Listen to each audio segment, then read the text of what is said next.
নমস্কার বন্ধুরা, ইতিহাসের ইতিকথার নতুন পর্বে আপনাদের সকলকে স্বাগত।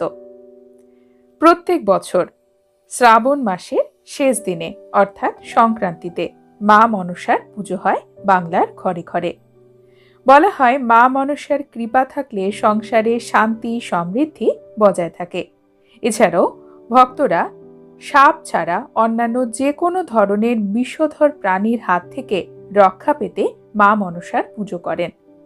দেবী মনসার পুজো শ্রাবণ এবং ভাদ্র মাসের শনি মঙ্গলবারে করার নিয়ম। মা মনসার পুজো উত্তরবঙ্গে যতটা জনপ্রিয় দক্ষিণবঙ্গে অতটা জনপ্রিয় নয়, তবুও ভক্তরা সারা ভারতবর্ষ জুড়েই মনসার পুজো করেন।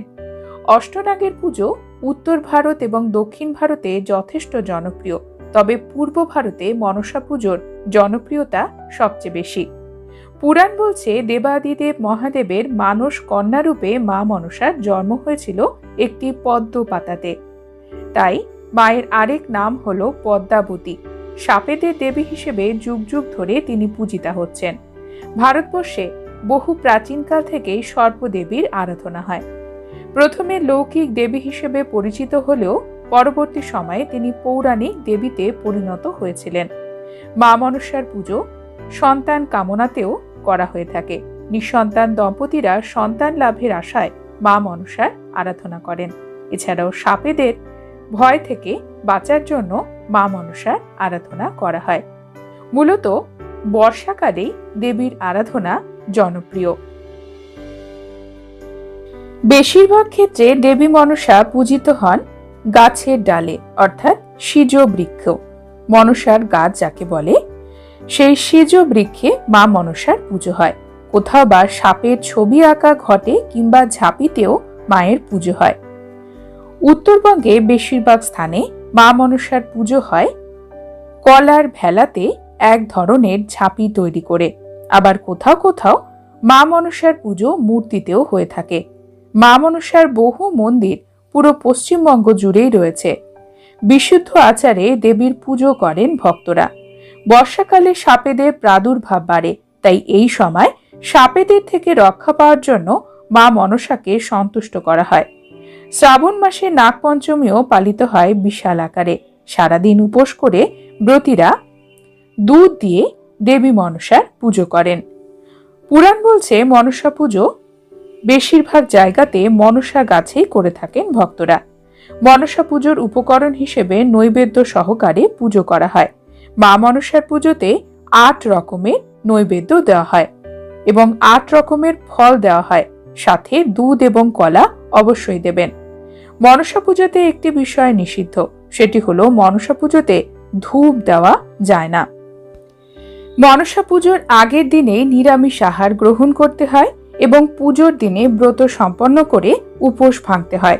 মনসা পুজোতে সম্পূর্ণ সাত্ত্বিক এবং নিরামিষ আহার ভোজন করা প্রয়োজন। মা মনসার পুজোতে কোথাও কোথাও অন্নভোগও হয়ে থাকে, তার সাথে বিভিন্ন ধরনের সবজি এবং তরকারিও থাকে। মা মনসাকে তার পুজোতে পায়েস বা ক্ষীর অবশ্যই নিবেদন করবেন। বর্ষাকালে সাপেদের প্রাদুর্ভাব বেশি থাকায় বহু প্রাচীনকাল থেকেই মানুষ সাপেদের কামড়ে প্রাণ হারাতো এবং সেই সময় থেকেই দেবী মনসাকে সন্তুষ্ট করতে গ্রাম বাংলায় মনসা পুজো জাঁকজমক বাড়তে থাকে। বহু বনেদি এবং প্রাচীন মনসা পুজোতে পশু বলির প্রথা রয়েছে, তবে বেশিরভাগ ক্ষেত্রেই কুমড়ো বলি দেওয়া হয় মনসা পুজোতে। মা মনসার পুজো পুরোহিত দিয়েও করা হয় অথবা বাড়ির নারীরা এই পুজো করে থাকেন। দেবী মনসার পুজো খুবই জাগ্রত পুজো, তাই সম্পূর্ণ নিয়ম নিষ্ঠার সঙ্গেই এই পুজো করতে হয়। বন্ধুরা, মা মনসার পুজোতে মাকে রক্ত জবা ফুল অবশ্যই দেবেন। দেবী মনসার পুজোতে এই ফুলটি হলো প্রধান উপকরণ। এছাড়াও পদ্ম ফুল এবং শালুক ফুল মা মনসার পুজোর অন্যতম প্রধান উপকরণ। মা মনসাকে যে কোনো ধরনের সাদা এবং হলুদ ফুলও অর্পণ করতে পারেন। গাঁদা ফুলের মালাও মাকে দিতে পারেন যদি আপনি পান। এছাড়াও মনসা পুজোতে যে 7 রকমের পাতা প্রয়োজন হয় এবং এই 7টি পাতা ছাড়া পুজো অসম্পূর্ণ থাকে। মায়ের পুজোতে পান সুপারির ব্যবহার হয়, তাই পান পাতা অবশ্যই প্রয়োজন।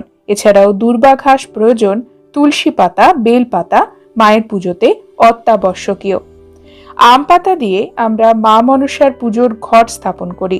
মায়ের নৈবেদ্য কোনো কোনো বাড়িতে কলা পাতাতে দেওয়া হয়, কোনো কোনো বাড়িতে কচু পাতাতে দেওয়া হয়। অর্থাৎ কচু পাতা, কলা পাতা, আম পাতা, বেল পাতা, তুলসী পাতা, দূর্বা ঘাস এবং পান পাতা, এই 7টি পাতা মা মনসার পুজোর অবিচ্ছেদ্য অঙ্গ। আজকের পর্বে আমরা নাগ পঞ্চমী মা মনসার পুজোর ব্রত কথা শুনে নেব। বলা হয় যে রমণীরা মা মনসার পুজো করেন তাদের কখনো সর্পভয় থাকে না, ধন জন দাস দাসীতে ঘর ভরে ওঠে। নাগপঞ্চমীর ব্রত মূলত শ্রাবণ মাসে অনুষ্ঠিত হয়। আসুন শুনে নিই ব্রত কথা।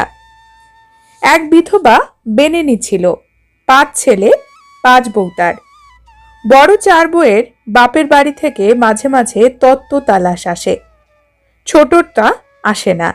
তাই 4 যা আর বেনেনি 5 কথা ছোট বউকে শুনিয়ে দেয়। ছোট বউ সব সহ্য করত, কারণ তার বাবা খুব গরিব ছিল। শ্রাবণ মাসের শেষে সংক্রান্তি, অঝোর ধারায় বাদল ঝরে পড়ছে সারাদিন। 4 বউ পাশা খেলছে আর গল্প করছে। এমন সময় বড় বউ বললে, হেলা মেঝো, আজকের দিনে যদি গরম খিচুড়ি হতো তাহলে পেট ভরে খেতাম। মেজো বললে, দিদি আমি কিন্তু মুড়ি আর তেলে ভাজা হলে খুব খেতুম। সেজো বললে, আমি যদি গরম বোঁদে আর মুড়ি পেতুম তাহলে 1 পেট খেতুম। বললে, আমার কিন্তু দিদি ওসব নয়, ঝাল আচার আর যদি মুড়ি হতো তো আমি খেতুম। ছোট এক পাশে চুপ করে বসেছিল। সে বললে, দিদিরা আমার এই বাদলায় পান্তা ভাত আর পুটির টক খেতে ইচ্ছে করছে। সে কথা শুনে 4 বউ হো হো করে হেসে উঠল। বিকেলে 5 জনে পুকুরে গা ধুতে গেল। ছোট বউ গা ধুয়ে কাপড় কাচ্ছে। এমন সময় তার পায়ের কাছে কি যেন কিলবিল করে উঠল। মনে ভাবলো বোধ হয় মাছের বাচ্চা, তাই গামছা দিয়ে ছেঁকে তুলল। সেই দেখে তার 4 যা বলে উঠল, ভাই ছোট, তোর আশায় মিটল। ছোট বউ সেই বাচ্চা নিয়ে বাড়ি এসে মাটির হাঁড়িতে জল দিয়ে জিয়ে রেখে দিল। পরদিন সকালে চাপা খুলে দেখে সেগুলো মাছের বাচ্চা নয়, সাপের বাচ্চা। তখন সে দুধ গরম করলো আর পাকা কলা খেতে দিল। তারা সেগুলো খেয়ে কিলবিল করতে লাগলো। ওরা তো আর কেউ নয়, মা মনসার ছেলে ছিল। একটু বড় হয়ে ওরা স্বর্গে চলে গেল। সেখানে গিয়ে মা মনসাকে ছোট বউয়ের সব দুঃখের কথা বললে। মা সে কথা শুনে মনে খুব দুঃখ হলো। তিনি তখন বৃদ্ধার বেশ ধরে বেনে বাড়ি গিয়ে হাজির। দেখলেন বেনেনি 4 বউয়ের সঙ্গে ছোটর বাপে নিন্দে করছে। তাকে বেনেনি বললে, কে গা বাছা তুমি? মা বললেন, আমি ছোট বউয়ের ননদ, ওকে নিতে এসেছি। বেনিনি বললে, তা বাছা নিয়ে যাও। মা তখন ছোটর হাত ধরে রাস্তায় নিয়ে গিয়ে ছোটকে বললে, তুমি বাছা চোখ বোঝো, বলে রথে চেপে বসলে। দেখতে দেখতে রথ শূন্য মার্গ দিয়ে স্বর্গে গিয়ে হাজির। মা মনসা বললেন, মা এবার তুমি চোখ খোলো। যেমনি ছোট বউ চোখ খুললে অমনি তার হারানো সাপ সেথায় ঘুরে বেড়াচ্ছে দেখতে পেল। মা মনসা বললেন, বাছা আমি তোমার ননদ নই, আমি মনসা দেবী। তুমি রোজ রোজ আমার পূজা করো আর সাপ ভাইদের দুধ গরম করে রেখে খেতে দাও।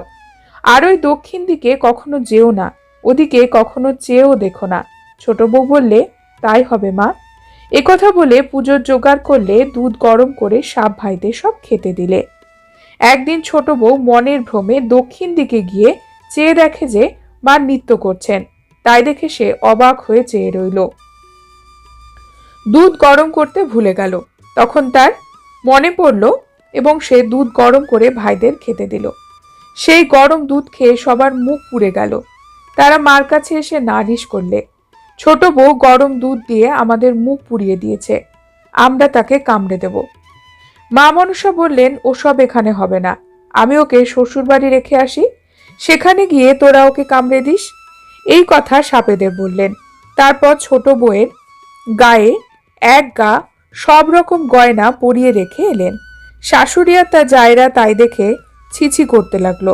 অমনি ছোট বউ বলে উঠল, 60 60 ষষ্ঠীর দাস আমার বেঁচে থাক, আমি এবার 1 গা গয়না পরে এসেছি, এরপরে আর 1 গা গয়না পরে আসবো। এদিকে সাপ ভাইরা মা আর ছোট বউয়ের পিছু পিছু এসেছিল, তা কেউ জানতে পারেনি। ছোটর কথা শুনে স্বর্গে গিয়ে মা মনসাকে বললে, মা, ছোট বউ খুব ভালো মেয়ে, সে আমাদের আশীর্বাদ করেছে। তার শাশুড়ি এবং জায়েরা কত কুকথা বললে তার কোনো ইয়ত্তা নেই। তখন মা মনসা বেনে বাড়ি গিয়ে দেখেন পুকুর পাড়ে ছোট বউ নেয়ে উঠছে। অমনি মা তার কাছে গিয়ে আরেক গয়না দিয়ে বললেন, মা, তুই আমার পূজা করে দেশের চারদিকে প্রচার করবি। দশহরার দিন বাড়ির উঠোনে মনসা গাছে ডাল পুঁতে পূজা করবি। যারা ভাদ্র মাসের সংক্রান্তির দিন যথারীতি মনসা পুজো করে তাদের কোনো কালে সাপের ভয় থাকে না। পূজার পরে আমায় প্রণাম করে মন মতো বর চেয়ে নিস। মা মনসার প্রণাম মন্ত্র। আস্তিকস্য মুনি মাতা ভগিনী বাসকীস্তথা জরৎকার মুনি পত্নী মনসা দেবীর নমস্তুতে। অথ নাগপঞ্চমীর ব্রতকথা এখানেই সমাপ্ত।